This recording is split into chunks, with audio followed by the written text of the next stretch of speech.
एक शिकारी था, वह शिकार करके अपना जीवन यापन करता था। उसने कई दिनों से शिकार नहीं किया था। एक दिन उसका मन हिरण का मांस खाने का हुआ।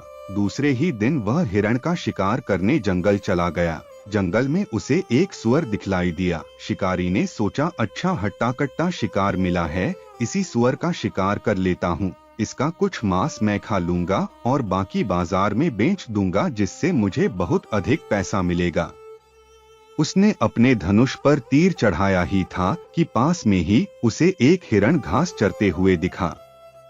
शिकारी ने सोचा, इस सुअर का शिकार मैं बाद में भी कर सकता हूँ। अगर इस हिरण ने मेरी आवाज सुन ली तो यह भाग जाएगा और मैं इसका शिकार नहीं कर पाऊंगा। यह सोचकर शिकारी ने हिरण पर तीर चला दिया। निशाना अचूक था, तीर सीधा हिरण को लगा और उसने कुछ ही पलों में अपने प्राण त्याग दिए। शिकारी हिरण को मारकर बहुत खुश हो रहा था। उसके मन में लालच आ गया कि हिरण के साथ अब सुअर का भी शिकार करता हूँ, इससे मुझे 2 गुनी आमदनी होगी। इस तरह का विचार कर शिकारी सुअर की तलाश करने लगा। उसे पास में ही सुअर दिख गया। शिकारी ने सुअर पर निशाना साध कर तीर चला दिया। तीर इस बार भी सीधा शिकार को लगा। सुअर बहुत ही मट्ठर प्रजाति का जीव होता है। तीर लगने पर सुअर ने सोच लिया कि वह मरने के पहले उसे मारने वाले शिकारी को मार देगा। सुअर के शरीर से खून बह रहा था, फिर भी वह शिकारी की तरफ मुड़ा और उस पर टूट पड़ा। कुछ ही पलों में शिकारी और सुअर दोनों की मृत्यु हो गई। जो शिकारी सैकड़ों जीवों का शिकार कर चुका था, आज एक शिकार के हाथों उसकी हत्या कर दी गई। शिकारी का लोभ ही उसके विनाश का कारण बना। कहते हैं, जब मृत्यु आती है तो किसी न किसी बहाने आ ही जाती है। जब सुअर शिकारी पर हमला कर रहा था, तब पास के पेड़ के नीचे एक सांप अपने बिल से बाहर निकलकर यह सब देख रहा था। शिकारी को मारने के बाद सुअर लड़खड़ाता हुआ सांप के ऊपर गिर गया और सुअर के शरीर से दबकर उस सांप की भी मृत्यु हो गई। इस प्रकार उस छोटे से स्थान पर हिरण, शिकारी, सुअर और सांप के 4 शव पड़े हुए थे।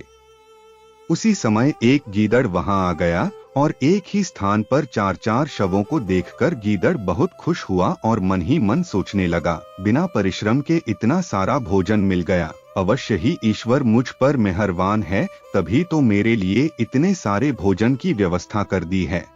अब मुझे तरह तरह के जीवों के मांस का स्वाद चखने के लिए मिलेगा। अब तो मेरे कई दिन सुखपूर्वक इन जीवों के मृत शरीर को खाकर बीत जाएंगे।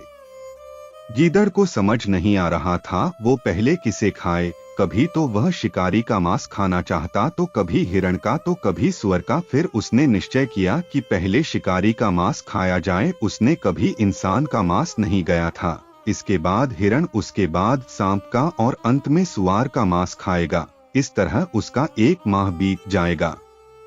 शिकारी के धनुष को देखकर गीदड़ उत्सुकतावश धनुष के पास गया। धनुष की डोरी चमड़े की थी। गीदड़ चमड़े को चबाने प्रयास करने लगा। गीदड़ के चबाने से डोरी कमजोर हो गई और टूट गई। डोरी के टूटने से धनुष का एक सिरा बड़ी तेजी से उसके माथे को भेदकर बाहर आ गया, मानो माथे से शिखा निकल आई हो। इस प्रकार गीदड़ का लोभ उसके नाश का कारण बन गया। शिक्षा, लोभ नाश का कारण है। कहानी से हमें शिक्षा मिलती है कि अत्यधिक लोभ विनाश का कारण बनता है।